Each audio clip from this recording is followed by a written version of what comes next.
Today, meron tayong very quick suit renovation for a very special client. Itong pink suit na to.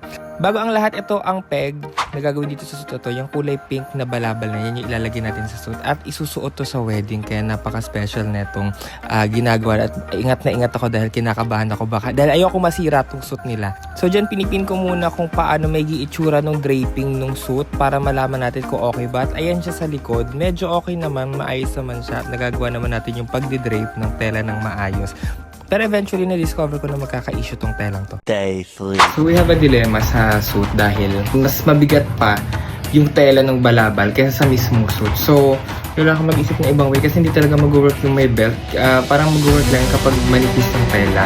Tsaka gusto ni client na adjust yung ano. Kung hindi siguro na adjust, siguro pwedeng gawan ng paraan. Pero sana ibang tela, which is ngayon ko lang din na-gets. Iniiwasan ito naman mananahit before itong ganitong tela kasi mahirap to pasadahan ng makina. Though nag-isip ako na ibang way para solusyonan yung problema. Hindi na tayo maglalagay ng belt, pero lalagyan na lang natin ng ganito. Lagyan natin ng tool dyan, at tool dito sa ilalim, and then nasa likod yung tray niya pag ganyan. Kesa kung gagawin natin belt. Pero again, si client pa rin naman yung masasunod. So antayin natin kung ano yung response ni client dito.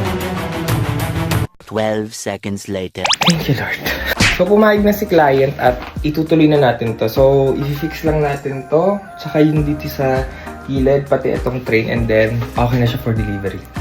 So, kinabit ko na yung tool sa taas at dun sa tagiliran ng suit. But after this, may ginawa pa kaming revision ni client dito sa damit. So, it doesn't look like this. But the final outlook looks very well kay client at umabot siya sa wedding niya. Kaya I'm so happy. And thank you so much. And congrats!